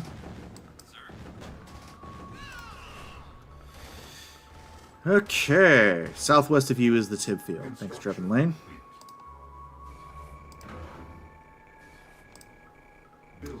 Video Crow's Nest. Kane took over IKEA and forced them to build not furniture.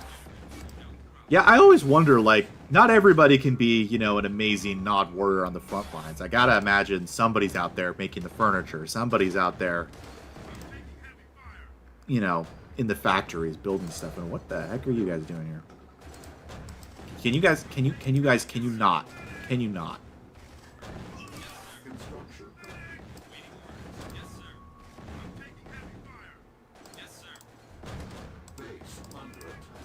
Nobody asked you to be here, Hassan.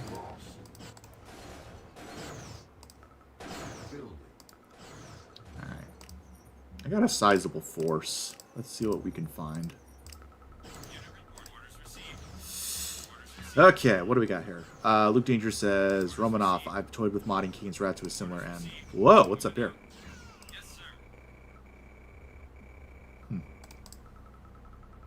Mini pyramids.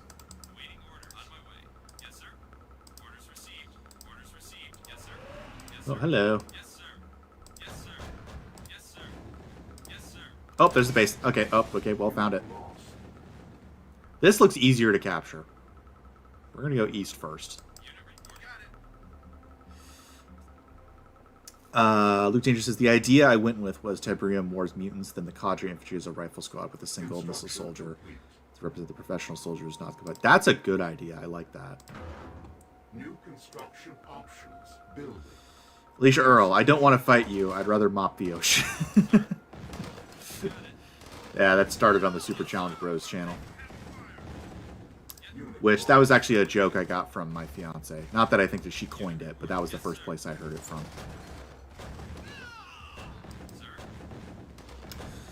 Nostalgic, thank goodness, and because while we are excited for the second remaster collection, I don't want to put my expectations high, so optimistic that it might be a few more years in the books.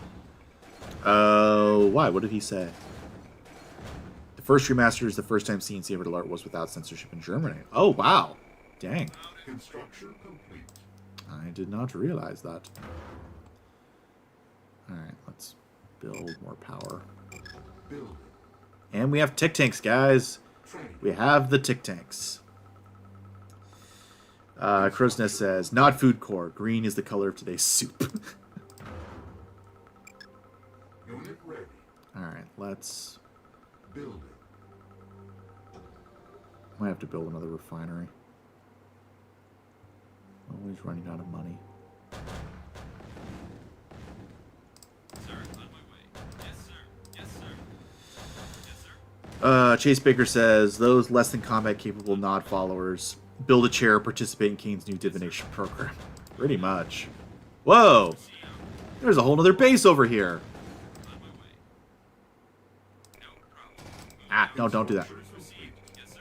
Okay, well, alright, well, okay.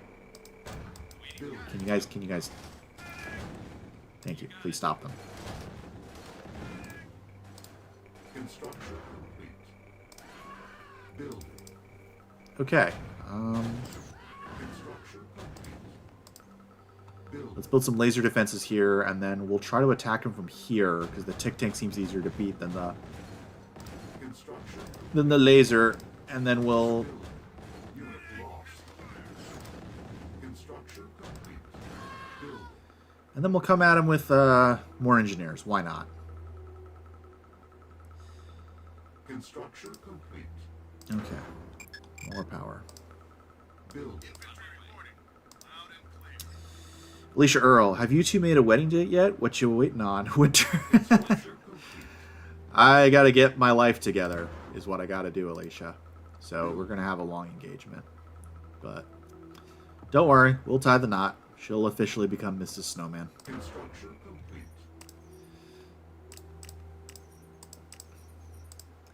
Alex Bisadze says, oh, I just remembered a question I asked, and you told me to ask later. What IP would you like to have an RTS game made for? That is a good question. I feel like a lot of the ones I would already want have already been made into RTSs, like Halo. I played through both Halo Wars with the D-Train. That was super fun. I'm trying to think of something like one of my favorite franchises. Yes, sir. You would probably... Gosh, I don't know. You got it. Yes, sir. Yes, sir. Training. Yes, Building. sir. Loud and clear. I'm on it. Yes, sir. All right, guys, let's not be idiots anymore, please. Sir, on my way. Unit lost. Unit ready. Insufficient funds. No problem. Engineering, In you go. sir. All right, let's get you guys over here. Unit lost.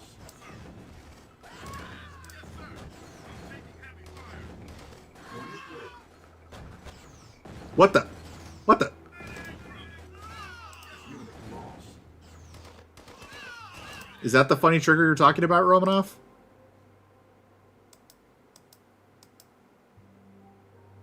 Unit orders received. Yes, sir. No problem. Yes, sir. Building Unit captured. report. Yes, sir. Sir. Building captured. All right, you guys move away. Waiting orders. Affirmative. Yes, sir. Oh, don't want you to attack. Building captured. Unit ready. Unit ready. And back we go, guys. Construction complete. Unit ready. I'm on it. All right, this laser's going to be a bit of a problem, but not much we can do about that. I'm on it.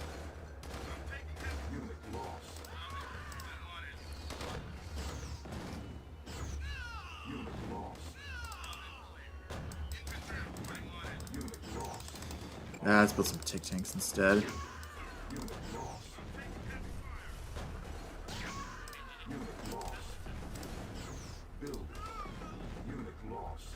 And there we go. Unit lost. Construction. Unit ready. The engineer that I mentioned, he runs around selling buildings basically. Oh, fun.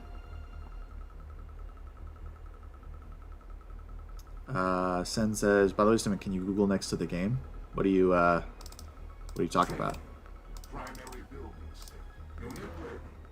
Woo, I got my own laser. Alright, I think we have enough for refineries now. So I'll scout out some of these other areas that I can't see and then repair the bridge to the northeast and cross it. And we'll go get Hassan. Little coward. Nastologic says, in 2030, the year where Tiberian Sun takes place itself, and at the same time, the year when Alert 2 is 30 years old as well. Nice. Oh, hello. Let's build some more power.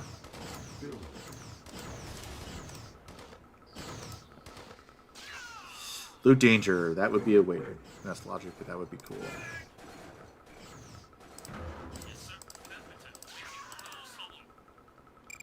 Alright, did I build a radar? Yes, I did. Okay. We got tick tanks. Awaiting orders. Affirmative. Unit ready.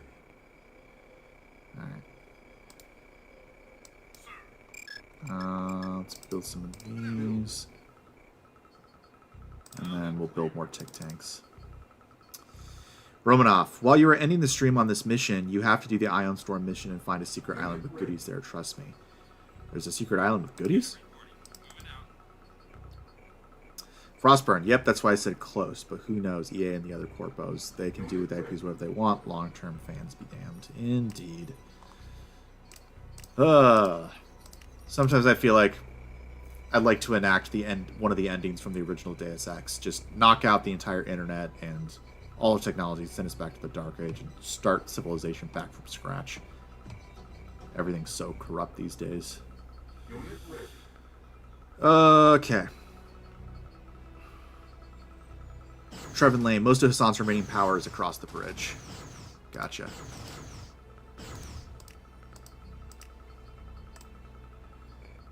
Alright, let's send you guys over here.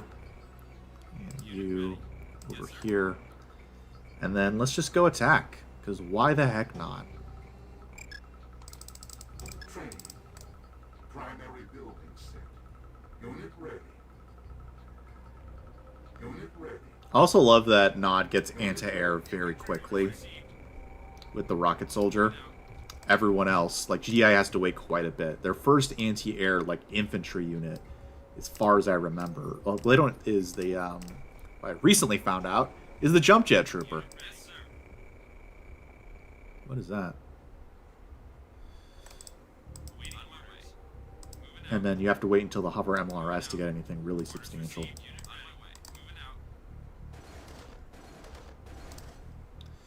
Alright, let's go.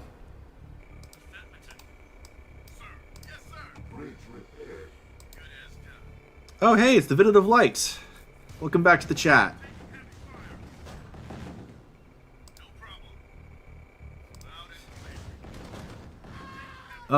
Yeah, indeed. Well, thank you, Vidit of Light. I appreciate that. I gotta say, another video I was thinking about making, and I'm curious in your guys' thought on it. I'm very fascinated by the story of Cain and Abel in the Bible, and I kind of want to do a video just analyzing what that says about human nature, as well as, like, what is the symbolic nature of Cain killing Seth in Tiberian Dawn. So, if that's a video you guys would be interested in, it wouldn't be a very long video, maybe 10 minutes at most. Let me know, because that is something that I thought I would love to talk about. Luke Jr. says, going by the truck, I think it's doing food delivery for the local farming. There's some suggestions that they're doing some of that in this mission. Interesting. I love a lot of the environmental storytelling that's done in the background for these games.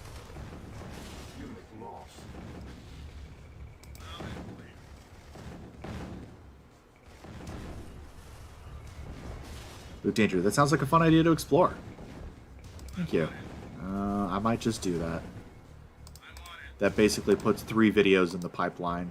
The video on when the First Tiberium War occurred, the video on the Tiberian Dawn itself, and the video on Cain and Abel.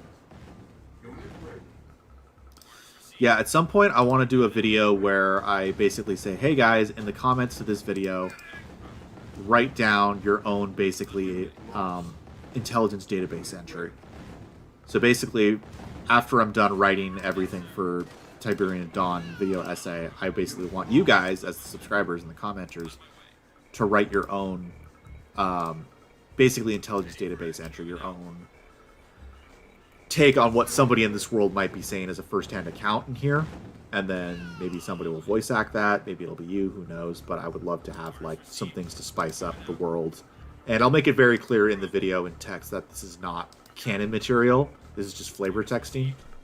And as I mentioned before, any flavor texting will have to be supported directly by evidence of things that happened in the First Tiberium War. We won't be embellishing anything or adding new facts.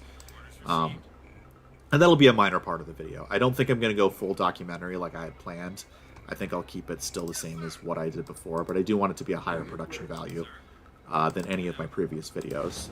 So, and I'm connected now to the CNC Discord, so hopefully I can get a hold of other people who might want to be a part of this as well, as far as people who know art and people who might be able to do voiceover work. Alicia Earl says, alright, so what about Abel, whom fell at the hands of Cain biblically? Yeah, originally I thought that Abel was represented by GDI, but Joe Bosta kind of shot that down, and that wasn't ever actually a plan. The other aspect is, like, I don't know if I want to tell you right away because I want to save it for the video, but Abel is already dead and gone, and I don't think there's anybody who is represented by him in the modern day, personally. Unless you're talking about the actual biblical story and what I think about that within the context of the biblical story, that's a different question. Vidative Light says, could be interesting video indeed. Seth being Cain's other brother, third son of Adam and Eve, also makes an interesting angle. It does. It does. And I think I know what they were trying to say with that. It might have just been a fun Easter egg, but I think there is something you could glean from that symbolically. And it's a little more optimistic than I thought it would be. I thought it would be a pretty depressing thing of like, oh, Cain killed Abel, and then he just kills the other brother who was the hope for humanity to make better choices. But now I'm thinking it actually means something different. And I'm curious. I'm excited to share that with you guys at some point.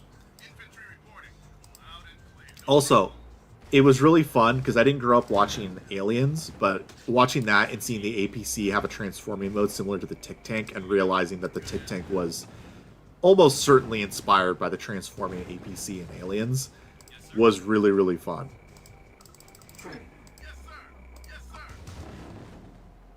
Is there anything else from Aliens or Terminator that, or other 80s movies that you guys noticed or like, oh my gosh, that was probably an inspiration for Tiberian Sun?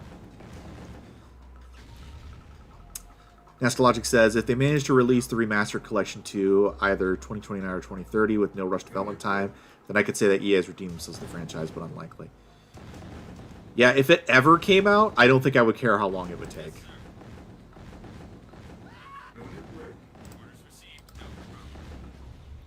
In answer to your question, Alicia, I'll give you just a brief snippet. I think the story of Cain and Abel, at least to me, is basically a lesson on what do you do when you fail? What do you do when you find weakness in yourself? What do you do when you find, even so far as to say, is evil in yourself? What do you do? And the proper response is to work on yourself, to become a better person, and to focus on yourself first primarily. And I think the flaw in Cain in the biblical story is that he decided, I'm not going to work on myself and become a better person. I'm going to blame my problems on someone else. And I'm just going to remove the person from my life or tear down the person in my life that reminds me that I fall short. That reminds me that I'm not a good person. And the reason why that story kind of sticks with me, because I feel like that's such a human reaction. That's something we do all the time, is rather than work on ourselves and, like, you know, dig in and just become a better person, work on that. a lot of us, our instincts, our human instinct is to just tear down the person that reminds us that we don't measure up. And, you know, a lot of times you may even have good people in your life who are, you know, the best friends you have in life are those who are willing to call you out on your crap. And the best response is to humble yourself and hear what they're saying, evaluate it, and if you think that what they're saying is true, become a better person based off of that constructive criticism. But I think the human reaction oftentimes is to be like, just to shut that voice down, or to shut that person out, or to tear that person down. And I just think that that's perfectly encapsulated in the story of Cain and Abel. And I think that's the tragedy of the story, is that Cain couldn't work on himself and instead decided he was just going to tear down the person who was highlighting his flaws. Okay. Video Crows had to step away a bit from the computer to help direct a bit of map design. I write fantasy, and for a company map, I decided to take a page from Alert 1 Intra Invasion Soviet Dagger Plunge. Oh, you write fantasy? Cool.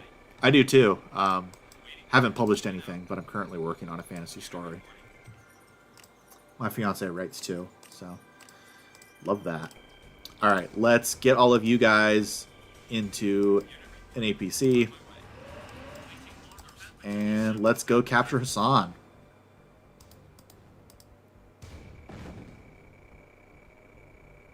You are really determined to kill these civilians, aren't you? Alright, let's take out these lasers first. Ah ha ha ha, my eye. There's something in my left eye. Alicia Earl says, he couldn't and he was scared of death from other humans. The mark. Yeah.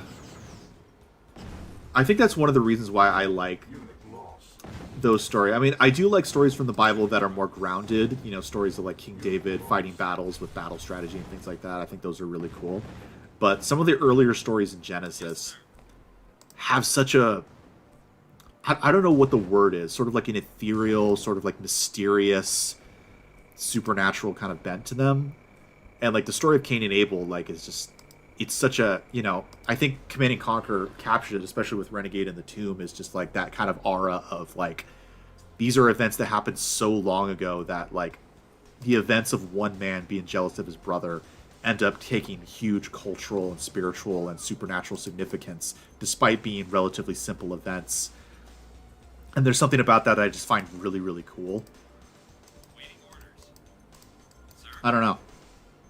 It's interesting. It's one of the reasons why I like reading a lot about like old tales. I recently finished the Odyssey for the first time as an adult. I always loved that story as a kid, and I absolutely adore that story. There's just something about tales from our ancestors, tales from like ancient days, the stories that shape these cultures from so long ago, that just really fascinates me. I just love stories, and the idea of ancient stories that have stood the test of time for thousands of years is just an insanely cool idea to me. What are you doing, my dude? Ow. Trevin Lane says, all my writing goes into RPG scenarios.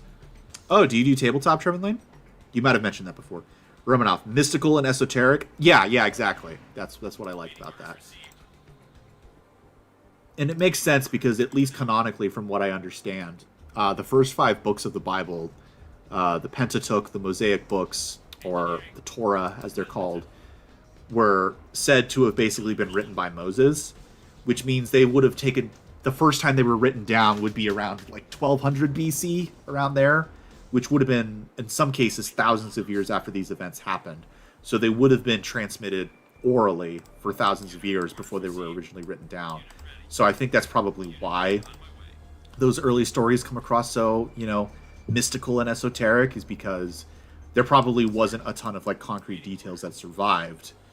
Even though oral history can be very reliable, a lot of cultures would have dedicated families and people who would be dedicated their whole lives to basically memorizing this stuff. So I don't want to put down oral history, because I think a lot of people do that when it's like, well, that was the best that we had for many years of human history. But I think that's why they come across so mystical and esoteric, is because things weren't as concrete. So you get sort of... Maybe that's what it is. Okay. I don't know if you guys saw that.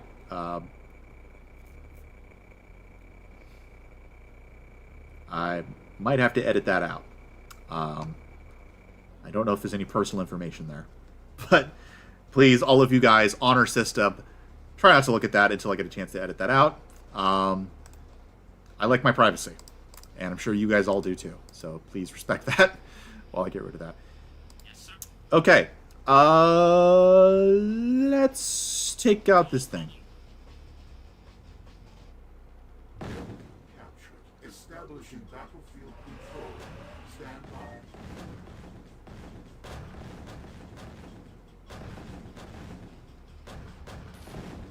Mission accomplished.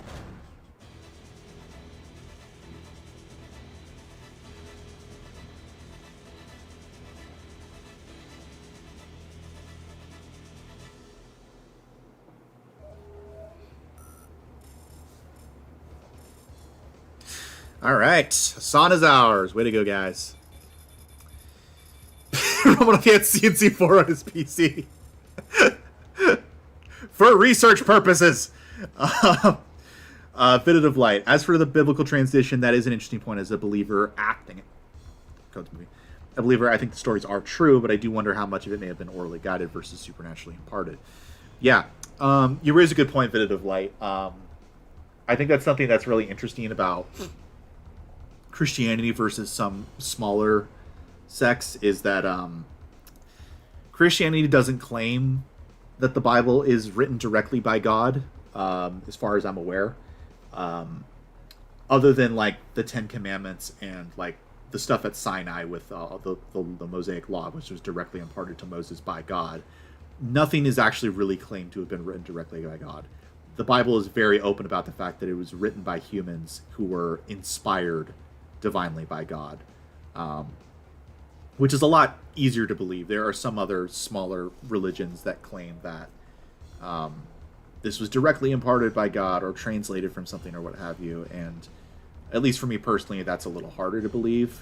But again, I don't want to say any disrespect to religions of any kind. Believe what you want to believe.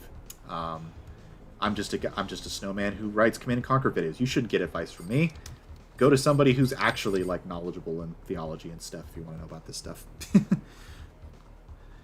What do we have here? Okay, the only thing I saw was Army Men, which is something I get behind. Yes, the original Army Men games. I tried to do a video essay on that, but the GOG version of the original Army Men has like frame rate issues, and I've been trying to fix it for months now, and I haven't been able to do that.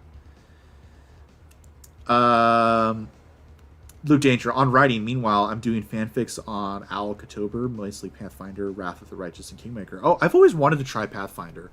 I currently am in the Savage World system in D&D, but I've heard good things about Pathfinder, and I've always wanted to be a part of a game that did Pathfinder. Or Glusman, Snowman, do you think about the TV show For All Mankind, Alternate History, What If the Soviets got to the moon first and space just never ended? I haven't seen For All Mankind. I've seen clips on YouTube. I really want to watch it. It seems like the kind of show that is exactly up my alley. I love space. I love history. I love alternate history. So I really should watch it. What streaming service is it on? Trevin Lane, I have CNC4. It comes with the others. Alicia Earl, Vivid of Light, same here. And did you know there are about 64,000 Croft references in it? Can you explain that? I'm not sure what you're talking about. Are there scorpions in the Bible? Yes, there are. I don't remember exactly where. I might be getting it mixed up. The only passage about scorpions in the Bible that I can think of is I don't know how many of you guys know King Solomon. He was the son of King David. He was supposed to be like the wisest king who ever lived or whoever will live. But he screwed up. He started worshiping other gods towards the end of his life because he married I think he had 700 wives and 300 concubines. So he had 1,000 women, which God was not pleased with, especially because a lot of those women were worshiping other gods and they turned his heart astray, and he started even building temples to other gods. And for the context of the Bible, it wasn't just that they were foreign gods, which would be bad enough in the context of the Bible. It was also that a lot of these other gods required a lot of nasty things like human sacrifice. So God was very much not pleased, because if you know anything about the Old Testament, God really, really hates human sacrifice. I believe there's a verse in the Bible that specifically says, hey, Israel, you guys started sacrificing your children to the fire, which is not something I asked of you, nor was it something that even crossed my mind.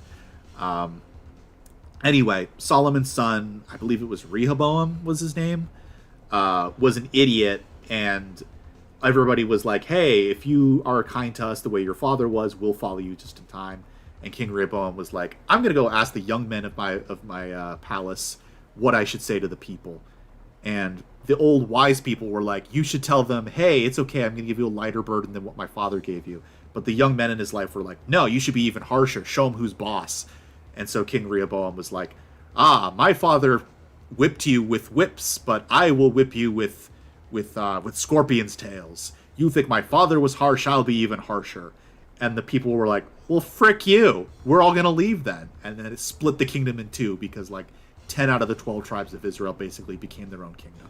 So he was a real screw-up. Real screw-up.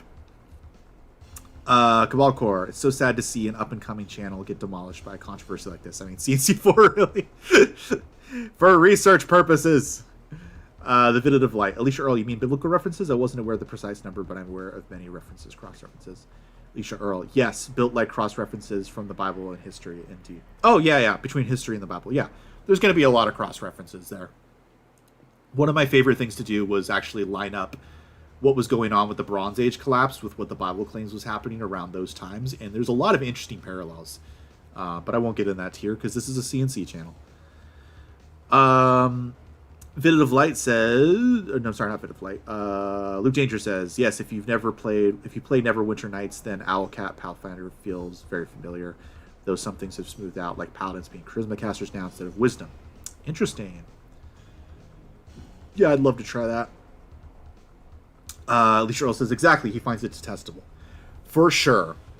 Nastalogic says, that's why I'm waiting for the remaster collection 2, because I can play Tiberian Sun and Religion together by myself. Cool. Screw you, yeah. Nastalogic, because Tiberian Sun, Tiberian Wars, and King's Wrath are the only games I haven't played. Oh, dang. Well, you're in for a treat. Let's see. Video Crowsnest, did you during your research happen to find any significance to the non-scorpion tail emblem? That's a good question. I haven't actually looked into that. I would have assumed that a snake would be a more appropriate biblical reference, but you guys are really starting to make me think about this. I'm gonna have to look up where scorpions show up in the Bible to see if that, because I know the Brotherhood of Nod was created by Heidi Larimore. She was the story girl at Westwood. That was Joe Bostic's words, not mine. So, if she created the Brotherhood of Nod and she was the one who came up with a lot of the biblical ideas for Cain, then it's very possible that she also came up with the scorpion symbol, which means it's also very possible that it has a biblical connection to it. So that's a good point. I'm going to look into that. I'll let you guys know. Vivid of Light, research purposes. I know that Alicia and I are discussing theology, but seeing CNC4 almost makes me want to call you a heretic. Yeah. Or Glusman, the original version of the Bible was compiled around the time of King Josiah, from what my archaeology teacher says. Do you mean as far as like the complete Old Testament? Because the Old Testament wouldn't be complete, because a lot of the prophetical books would have been after the exile to Babylon, which would have been very much after King Josiah. So the full Old Testament, or I guess Tanakh, or I can't remember the Jewish word for it. Maybe Orc Glusman, you can tell me on that if you know. But yeah, it wouldn't have been completed until during the exile. I know that according to the Bible, the law was lost, the Torah was lost, and it wasn't found again until King Josiah's time. But are you saying like when the Bible was first starting to be compiled, like it was first starting to put all the books together into one original corpus? If that's the case, then yeah, that could very well be accurate. You would probably know better than I would. Luke Danger, oh come on, Fed. It's not like he's putting pineapple on pizza. Yeah, that would. Yeah, nobody's doing that here. Romanov, to be frank, Ordos looks the same as the snake in Dune 2. That's true. Or Glusman, I'm learning technology in Aviv University. Oh, cool. Romanov, so we go with the backstabbing animal in CNC. Shot combo. She is a legend for coming up with the Brotherhood then. Yes, I tried to figure out if there was a way to contact Heidi Larimore. but all the contacts I found in the CNC Discord have basically said that shortly after Tiberian Dawn and Red Alert 1 came out, she kind of got out of the public spotlight and has become very private. No one really knows why. There's some speculation that a lot of the conspiracies that she got into to write the Brotherhood of Nod put her on the radar of conspiracy theorists who have been pestering her. I don't know if that's true, but in any case, it's a shame that she's not in the spotlight these days, because at least among the CNC fans who love the lore, she is a legend. Senchat says that the Scorpion does have plenty of occult symbolic meaning, being after all one of the signs of the zodiac used in astrology. That's a good point.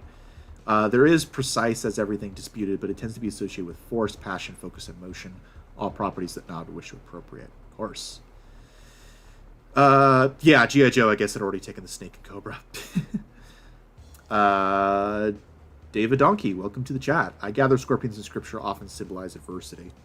Huh, interesting. Orguzman said, yes, early version of the Old Testament under King Josiah. Gotcha. Trevor Lane says, I usually do the Southern mission next. It is a flank focus mission. Right. Trevor Lane's... wait. Sorry, Nostalgic says, even 30 years later, I still don't know which one is the best of the entire series. Tiberian Sun or Red Alert 2?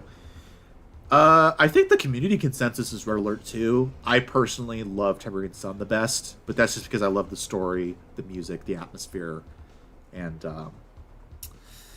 the environment.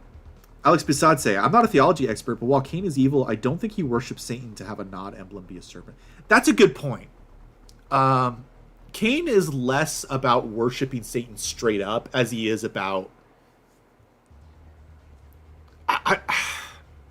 like, yes, technically rebellion, but I don't want to say rebellion in the sense of, like, the way Satan is. Because Satan is like, I want to become God and that sort of thing. Whereas Cain is a little different. At least from what I gather from the story, Cain is not like, I want to become God. Cain is like, I want to please God, but without having to put in the work to actually do it. It's a little bit different. Cain in the Tiberium universe may have gone beyond that. He may no longer care to please God anymore. But at least in the biblical story, it was less, I want to rebel against God, and more like, I want to please God, but without having to, like, go through God's hoops. Which is such an interesting psychological, like, mindset. Because in my mind, it's like, if you don't like God, then just don't follow God. Become an atheist, become an agnostic, or just don't care. But the fact that Cain was like, no, I do want the blessings of God. I do want to be in God's good graces. I just don't want to have to do what God says. And it's like, well, okay. You should really just abandon God altogether if that's your point of view. Because what's the point of following God if you don't come to him on his terms? Like, either abandon him altogether or do it the way he says. The middle ground has always felt weird to me. Anyway. Luke Danger says, I hope the conspiracy theorists aren't pestering her. I hope not either, because she made such a huge part of my childhood, and I hope that someday she knows the community is super, super thankful to her. Or Guzman says, archaeology, I can't... Okay, that's what you meant. You're studying archaeology at Aviv University. Okay, super cool. I hope that's a fun career. Shot combo, man, if you want to make vids on it, I would be cool to try and ask the CNC devs. If you don't ask, you don't get, as they say. I've tried to contact some CNC devs. I just don't have the connections just yet. I am in contact with people who do have the connections. So I've asked them to, like, ask certain questions if they ever get around to it, and they've been amenable to that. But I'm trying to build up my contacts now, but I'm starting from scratch, and I'm just trying to build my way in. But I hope I get to a point where I'm a big enough channel and I have enough connections where I can talk with, you know, people like Lewis Castle, Brett Sperry, Joe Bostic, and Adam Isgreen. And hopefully some of the lesser-known names, you know. People like Raid Stojevich, I can't pronounce his name, the guy who wrote most of the manuals in the early days. Amy Ferris, who wrote the Renegade manual. You know, I.D. Larimore is the longest of long shots, but I hope to also, like, have interviews with some of the lesser-known people. Romanov, if we were following biblical trends, would incursion technically be the end times? Maybe. Nostalgic, because Zayd considers Tiberian Wars as the best of the series. Yeah, Zayd's a huge name in there. I respect his opinion. It's certainly the easiest to start with from a gameplay perspective for a modern audience. Trevor Lane. Tibson has the better vibes, but R2 has the better gameplay mechanics. Tibson got too complicated with all the upgrades clogging the build menus. Yeah, the separate tabs that RA2 has is so much easier to deal with. That's why we need a remaster, because Tiberian Dawn and Red Alert 1 got the tab system, and it makes that game so much easier to play. Or Glusman. Nod was partially inspired by the Cobra from G.I. Joe. Oh yeah, I've heard that. Get Joe Kukan stuff. Oh gosh. If I could talk with Joe Kukan, my life would be complete. That's an exaggeration, but good grief. All right, let's watch this final cutscene, and then we're going to end the stream. Thank you guys all for being here.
I have returned, never to leave your side again. GDI sought to destroy me, but they have only made me stronger. Today, we march forward into our future, a stronger people, a divine people, enhanced for the Tiberian world. The time has come to claim this world as our own. The time has come to destroy GDI. One vision, one purpose. Peace through power. Peace through power. Peace through power.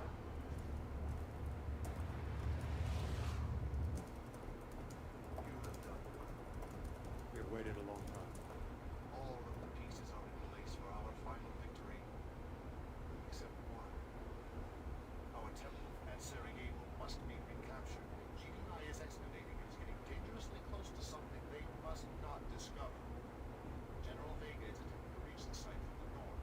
Once you have recaptured the temple, I will give you further instructions. GDI has made Sarajevo a secure town. A strong aircom center here will prevent them from learning around as well. If we start from the south, we can cut off their reinforcements. There's no time to start on the south. GDI is too close to excavating our secrets.